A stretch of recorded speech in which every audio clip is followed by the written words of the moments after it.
It was not destroyed in war. It was not burned by fire. It was simply forgotten.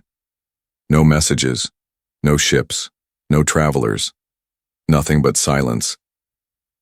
In schools, alien children were taught that humans once fought hard, but disappeared. The Galactic Union said Earth was too wild, too stubborn, too dangerous. Now it was just another cold planet with broken cities and dead oceans. But one day, everything changed.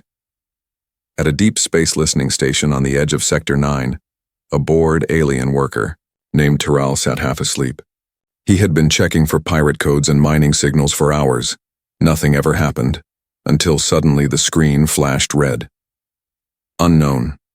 Signal detected language, human military code origin, unknown time to impact. 18 Daystroll's eyes widened. He tapped the console thinking it was an error, but the message was real. It came with one line in Old Earth English: Ares is returning. He had never heard that name before, but deep in the old Galactic files, the system pulled up a match. ARES. Earth-class battleship. Last seen 312 Earth years ago. Tyrell's claws shook as he sent the alert. Within hours, High Command received the message. Scientists, generals, royal families, all gathered in panic. Earth is gone, one senator shouted. We all know this, but the signal is human, said another. Old code, deep code, not fake. The room fell silent. A female commander stepped forward. Her voice was cold. I've read about Ares, she said. It was Earth's last great ship, built for a war they never explained. When the Union offered peace, that ship vanished. No one ever saw it again. And now it's coming back? A noble asked. The commander nodded. Yes. And it's not answering our messages. In a nearby star system, a small pirate fleet tried to trace the signal. They found something, a shadow, moving between stars, large, silent, with no lights. There, scans could not pass through its armor. Their missiles lost direction when fired at it. Their engines froze from inside. All 5 pirate ships vanished. No distress call, no escape. Only one broken drone returned. Its camera played one short video, a black shape in the stars. Massive, smooth, deadly.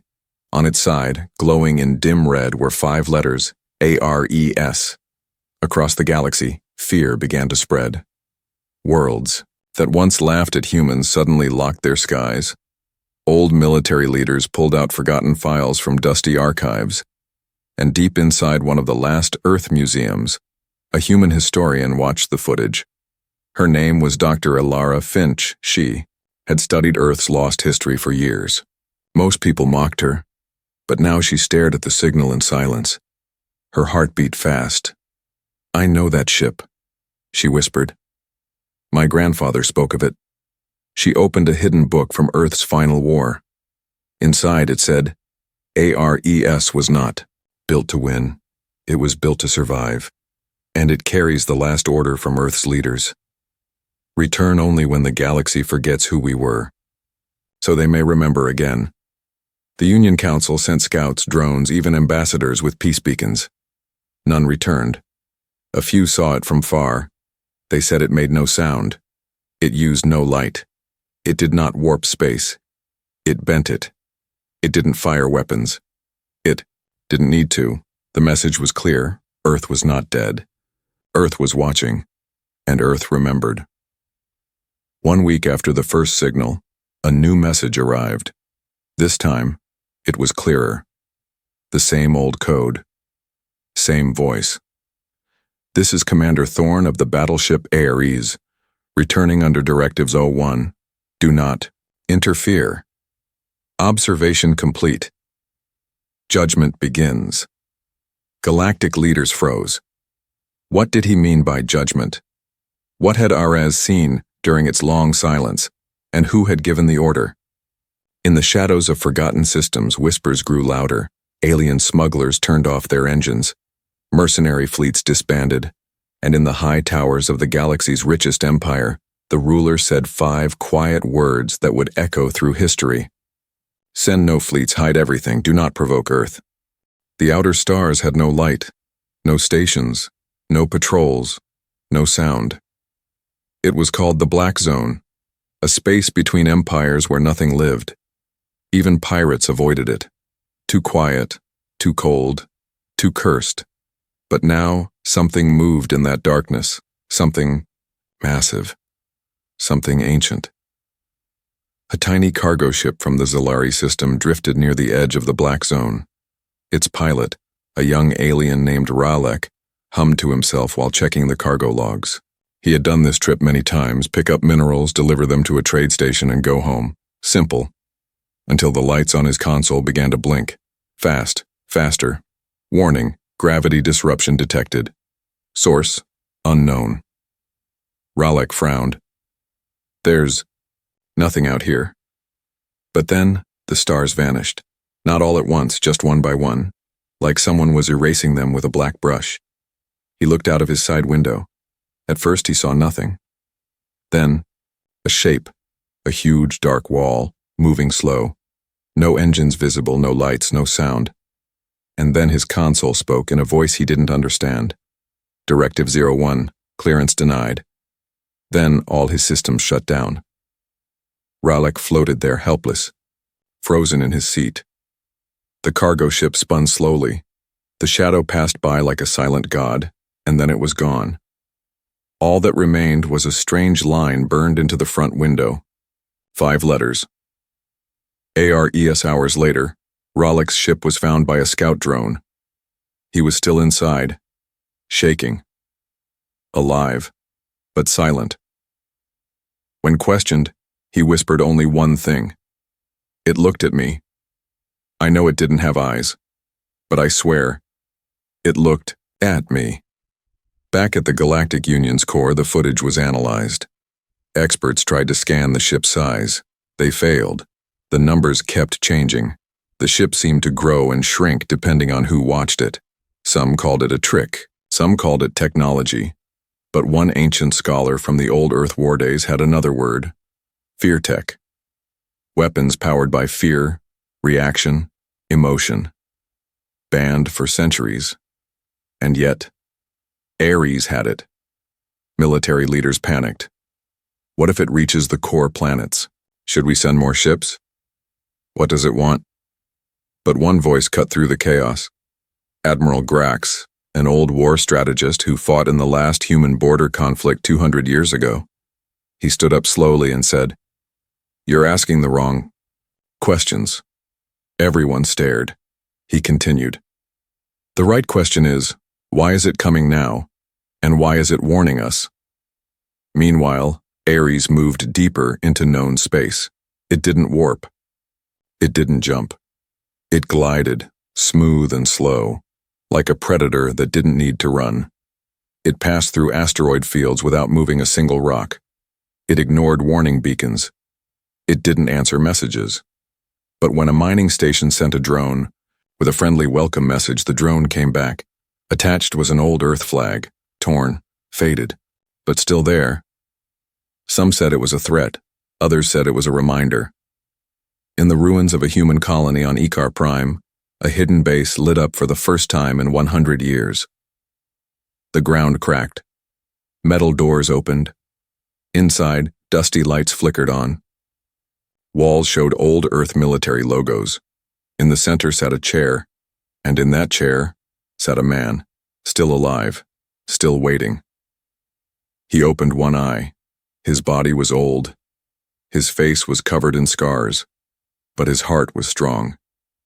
He looked up at the screen. The words flashed bright. "Mission complete. ARES has returned. You may awaken." He stood up, stretched his arms, and whispered, "It's time they remember." Every major empire started lockdown procedures.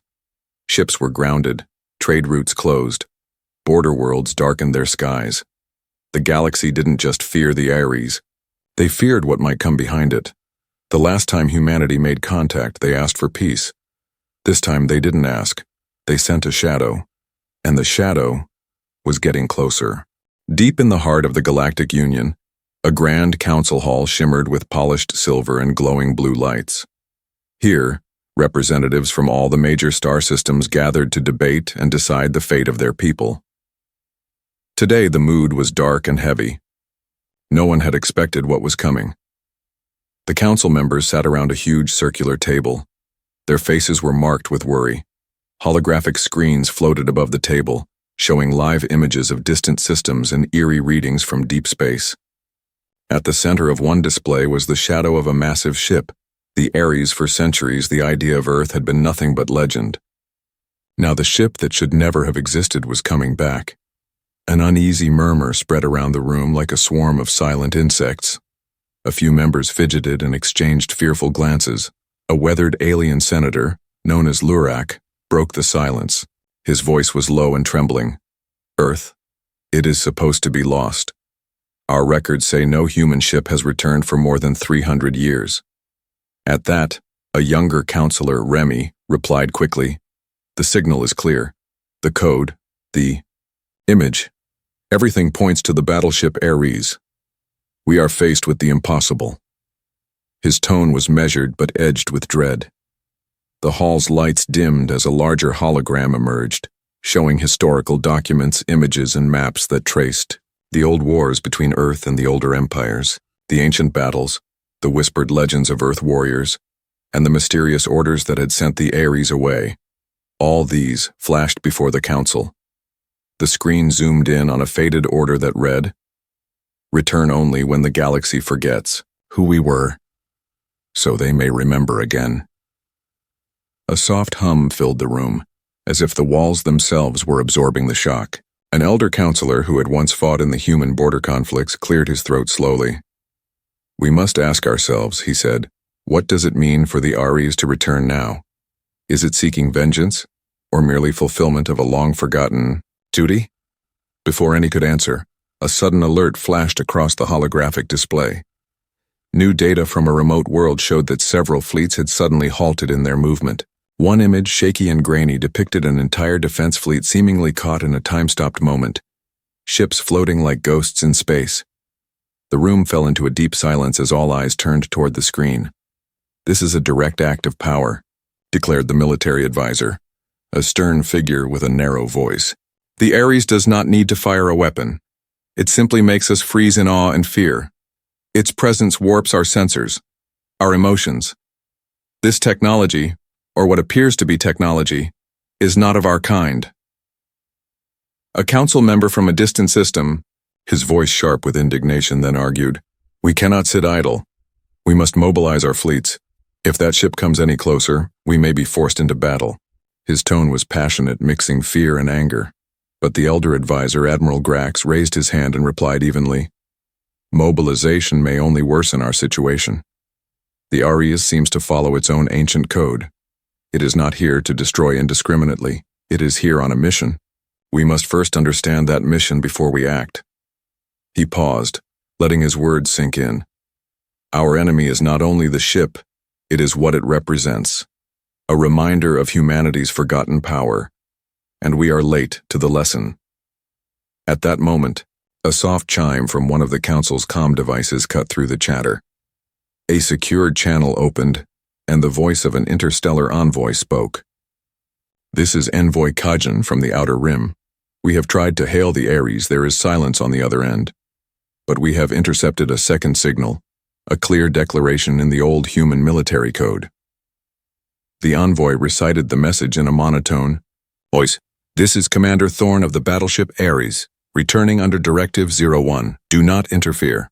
Observation complete. Judgment begins." A cold shiver passed through the room. The words "judgment begins" echoed repeatedly in everyone's mind. For some, it recalled ancient texts. For others, it was a threat made real. The envoy continued, "No vessel appears to be coming to meet the Ares. It is moving on its own, slowly and steadily. All nearby systems report unusual gravity waves and distortions in space." Council members whispered among themselves, their voices uneasy and, though the atmosphere was thick with worry, the idea that the Ares might be setting the stage for an act of retribution, or worse, a new war, had the whole galaxy trembling. Senator Lurak leaned forward, fingers gripping the table.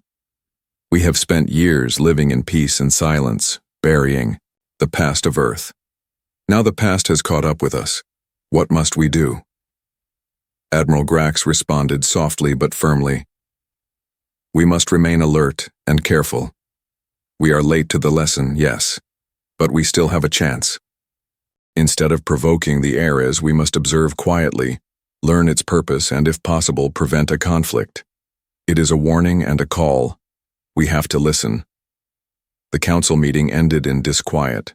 The members left with heavy hearts and racing thoughts.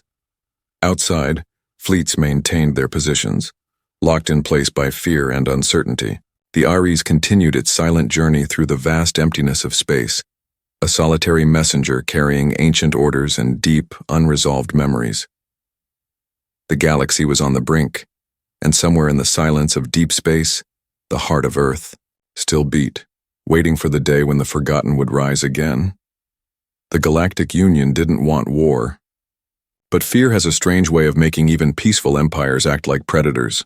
So despite all warnings, despite the silence of the Ares, despite the cold voice of Commander Thorn, the Union sent a fleet, 12 powerful warships, each one armed with the latest plasma weapons, each carrying elite soldiers, artificial minds, and shield grids strong enough to crack moons. Their goal, make contact. Their secret order, prepare to engage if needed. The fleet was led by Admiral Norvek, a proud soldier from the Corps. He had never fought a war. He had never seen Earth. But he had trained his whole life for a moment like this. He stood on the bridge of the lead vessel, the vigilant sun, staring into the black void ahead. "Where is it?" he asked his crew. A young officer responded, "Scanners show. Nothing, sir. No heat, no engines, no metal. But space itself feels wrong." Before anyone could respond, the ship lights flickered. For 1 second, all sound vanished. Then alarms screamed. A ship at the far end of the formation blinked off the radar. No explosion. No debris. Gone. Vec stepped forward. Was that a cloaking ship? A warp accident? The officer looked pale. "Sir, they were just erased. Their systems didn't shut down. Their data was rewritten. It's like they were never there." Vec gave the order.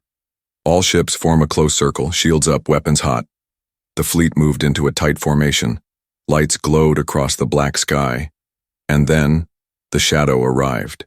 At first, they thought it was a wall, a massive black wall sliding across the stars. It didn't glow. It didn't hum. It didn't speak. It simply appeared, like a whisper too big to hear. Ship after ship scanned it. Results came back broken, twisted, or blank. Vec narrowed his eyes. "Put it on screen." The shadow filled the bridge monitors. As it came closer, strange symbols flickered along its hull, old Earth letters. One name, Ares. Vec's voice was tight. "Send a message. Be respectful." The comms officer opened the channel. "This is Admiral Vec of the Galactic Union. We request peaceful communication.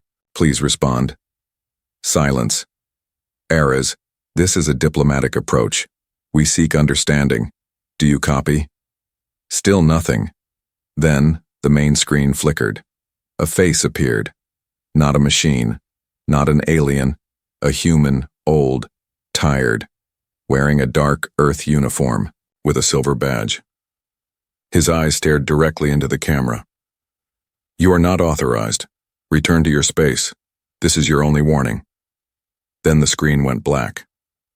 The fleet waited. Weapons ready, shields full. One officer whispered, "We could disable its engines, trap it for study." Vec hesitated, then made the call. "Fire a containment shot. Non-lethal." In the blackness, 12 warships fired together. Plasma nets, EM bursts, gravity, locks. They hit the shadow. For 1 second, nothing moved. Then the stars bent, not exploded, not burned, just bent. The ships twisted sideways. Lights blinked. Gravity broke, and one by one the warships disappeared. No heat, No fire, no screams. Gone. On the nearest Union outpost, a technician gasped. "I've lost the fleet," she whispered. "Every single ship. They vanished." "Explosions?" her commander asked. She shook her head. No energy burst, no wreckage, no escape pods. Just silence, and a signal. A single message sent to the outpost by the Ares. They were warned. This is not war. This is memory. News of the fleet's disappearance. Spread fast, some didn't believe it, others wept for the families of the soldiers, but most grew quiet, because something ancient had returned. Not just a ship, not just a commander, but the ghost of a world they had all tried to forget. Far away, inside the Ares, Commander Thorne stood alone. He looked out through a glass panel, watching. Starlight bend around his vessel. A small photo hung by his side. A photo of Earth, green and blue, full of light. He whispered softly, "They erased us, buried us, lied about us." His hand clenched into a fist. "But we remember." The galaxy had feared it was a machine. They prayed it was abandoned. But when the Ares spoke, they heard a voice. A human voice. And that changed everything. Hidden deep within the armored walls of the Ares, surrounded by black steel and humming silence, sat Commander Elias Thorne, the last captain of Earth's final battleship. His face was lined with age, but his body stood straight like steel. His eyes, cold, calm, unblinking, reflected the same silence as the ship itself. For over 300 years he had lived inside this beast, but he was not alone. The Ares was more than metal. It was alive, and it remembered everything. The control room was nothing like modern bridge decks, no glowing panels, no crew, just a massive empty chamber, where one man stood in the center, his heartbeat wired into the ship. Each step he took, the ship moved with him, each breath, matched by a pulse in the walls. He didn't press buttons, he gave thought, and the ship obeyed. On a distant outpost, an alien hacker named Veltor managed to breach a tiny piece of the Ares' outer data walls. He didn't expect much. But what? He found shocked even the greatest minds of his people. Inside the code, deep beneath firewalls, were memories, not logs, not reports. Memories, real, human emotions, stored in patterns, encoded in music, smells, voices. Veltor trembled as he decoded one. It was a child's voice. "Daddy, when will you come back from the stars?" Then a long silence. Then another voice. Thorne's voice. "When they need us again. When the stars forget who we are." Thorne stood before a giant round window, staring at the stars. His hands were folded behind his back. The ship spoke in a deep, calm tone. Not robotic, not forced, female, gentle, familiar. "Elias," it said, "why did you erase the fleet today?" He answered without turning. "They fired first. They meant to trap you, study you. They tried to clip wings they do not understand." The ship was silent for a moment. "You know they're afraid." "I don't want fear," he said. "I want truth." He walked into a side chamber. The walls showed flickering videos, moments from old Earth. Children playing in green parks, people laughing, cities glowing at night, soldiers shaking hands after battle. A recording played. A younger Thorne, in uniform, standing before Earth's high command. "REs is not just a weapon, it is a promise. That even if Earth falls, its heart will return. That no matter how many years pass, we will not be forgotten." Now standing alone in the heart of that promise, Thorne touched a metal disc. The voice of the High Command echoed once more. "Directives 01. Observation complete. Return when the time is right. Show them the cost of forgetting Earth." His voice shook for the first time. They never even asked what happened to us.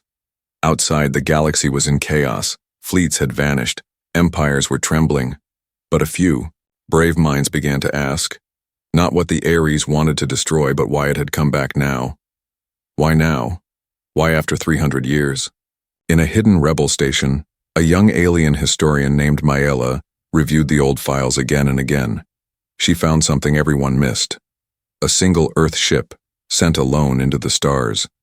Not for war, not for power, but to watch, to learn, and to return only if the galaxy forgot Earth's kindness, not just its strength. She whispered to herself, "The Ares isn't here to conquer. It's here to remind." Back inside the battleship, Thorn closed his eyes. He remembered fire. He remembered his planet falling not by weapons but by silence. When no one came to help. When Earth cried out and the stars turned away. Now he was here, inside a ship built from pain, from memory, from hope. He opened his eyes, and for the first time in 3 centuries, he spoke directly to the stars. His voice echoed across every known frequency. "This is Elias Thorn, commander of the Earth battleship Ares. You left us behind. You erased our name, but we never died. We watched. We remembered. And now we ask just one thing. Will you remember us too?" The message ended. No threats, no war cries, just a voice, and across the galaxy, for the first time in generations, there was silence. Real silence. Because Earth had spoken, and no one dared speak back. The message from Ares reached every planet, every station, every moon with a signal receiver. It played on screens in royal palaces. It echoed in underground bunkers. It rang inside the helmets of soldiers mid-patrol. One voice, one man, one ship, and 5 words that made entire civilizations hold their breath. Will you remember us too? On the trading world of Zelvar, leaders met in emergency chambers. "We must respond," said the prime diplomat. This could still be peace. But the defense minister slammed the table. Peace? He erased 12 warships like swatting flies. You call that peace? A scientist from the corner spoke quietly. That ship isn't just a weapon, it's alive, it's remembering us, and it's showing us what we forgot. The prime diplomat replied slowly, "Yes, it remembers that once we watched Earth burn and turned our backs." Silence filled the room. And then, in a rare act for the proud world of Zelvar, the council voted to lower their planetary shields, not out of trust, out of respect and fear. On a distant moon of the Karnari Empire, a young prince kneeled in front of an old statue. It was built long ago by his ancestors, humans who had fled the last days of Earth.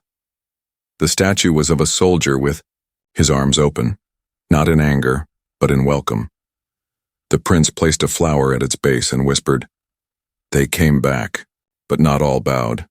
Some rose in arrogance." The Zevlon dynasty, rulers of 5-star systems, prepared for war. They called Earth's return a trick, a ghost story to scare the weak. They armed 20 warships and sent them toward the path of Ares. As the fleet approached, the admiral of the Zevlon sent a proud message. "Turn around, Earthship, you are not welcome, your time is over." No response. The Zevlon ships activated their weapons. Still silence. Then, suddenly, every screen on their ships turned black. A single message blinked in white text. Judged. And in one instant, without light, without explosion, the ships vanished from space, not destroyed, erased, nothing remained, no metal, no dust, no sound, just a blank hole in the stars where once a fleet had dared to stand. After that, surrender became the galaxy's favorite word.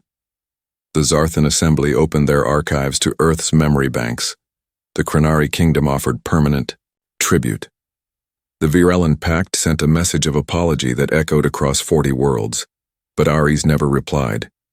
It didn't ask for power. It didn't take land. It didn't claim slaves.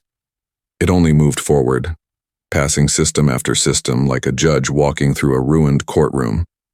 And with every new star it passed, one truth became clearer. Earth had never been dead. It had simply been waiting. In a hidden chamber beneath the galactic capital, a council of ancient beings known as the Watchers gathered for the first time in 1,000 years. They had seen the rise and fall of empires. They had watched the stars grow cold and bright again, One of them, older than memory itself, spoke in a whisper. I warned them long ago.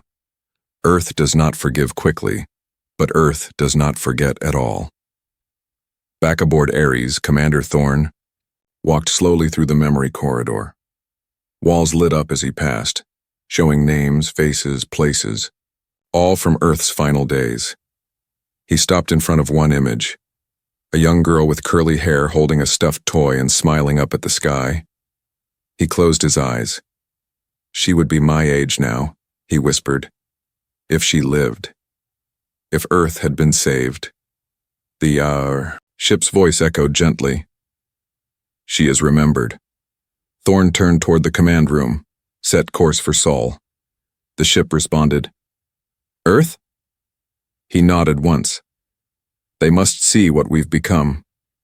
Across the stars, one final warning pulsed like a heartbeat. A message left behind by Ares on every system it passed. We do not come to rule. We do not come for revenge. But we will never again be forgotten. And somewhere, on a cold planet, with broken ruins and silent skies, green lights flickered beneath the surface. Earth was waking up. Not just the ship, not just the captain, the people, the culture, the power. It had all survived, hidden, silent, like fire buried under snow, and now the fire was burning again. The galaxy watched in silence. No more fleets chased, no more worlds resisted, no more messages were sent. Every eye, from deep ocean colonies to floating citadels, was locked on one place. Earth, a forgotten world, a ghost, a graveyard. But now, something was coming home. The Ares moved slowly through the black. It didn't rush. It didn't roar. It glided, like a king returning to his ruined castle. Commander Elias Thorn stood at the viewing deck. His eyes had seen hundreds of stars, battles, betrayals, silence. But now they saw home. Through the reinforced glass, Earth came into view, still scarred, still quiet, still waiting. The blue oceans were gray now. Cities lay buried in vines and stone. Great towers stood broken like bones in the dirt. No ships hovered in orbit. No signals echoed outward. No voices called to the stars. The galaxy had called it dead, but Ares knew better. Are we ready? Thorn asked. The ship responded, with warmth. As ready as we were 300 years ago.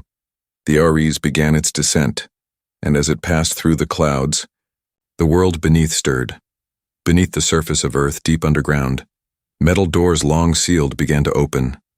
Lights blinked on, green, blue, white. In chambers hidden from orbit, old machines hummed to life. Inside these chambers were people, sleeping, frozen, waiting. Men, women, children, thousands of them, survivors from the final day. They had not died. They had chosen to sleep until someone came back, until someone made it safe again. Thorn stepped off the ship for the first time in 3 centuries. The air was colder, the sky was darker, but the earth beneath his boots still felt real. He walked across cracked stone, past statues of fallen heroes, past rusted flags and broken signs. Then he reached a control tower, one built before the fall. He entered the code. It still worked. The floor rumbled. A great steel door opened. Warm air poured out. Inside, lights flickered, and eyes opened. The owl. First to rise was a young woman with copper hair. She blinked, coughed, and stared at Thorn. He smiled. Welcome back. Within hours, dozens of survivors were awake. They stood together, blinking in the light, looking around at a world they no longer recognized. Some cried, some laughed, some fell to their knees. One child, barely old enough to speak, looked up and asked, "Did we win?" Thorn crouched beside him. "We survived," he said, "and that means everything." The Ares opened its memory banks. It projected Earth's full story into the skies. The galaxy saw it all, The betrayal, the silence, the sleeping survivors, and the return. Across the stars, species that once mocked Earth now lowered their flags. Not out of fear, but out of respect. Messages began pouring in. We welcome Earth back. Forgive us. Let us build together. But Earth did not reply with war. It replied with one broadcast. We remember everything. We forgive what we can, and we are ready, not to rule, but to live again. Years passed, and Earth grew green once more. Oceans healed, cities were rebuilt, children born underground now ran on open fields. The Ares remained above, a silent protector, and in the galaxy, the legend of the Battleship became more than a story. It became a reminder that humans do not vanish, that Earth does not forget, and when the stars fall silent, Earth always returns. Far into the future, a monument stood at the edge of the old capital. Carved in stone were just 4 words: We never left you.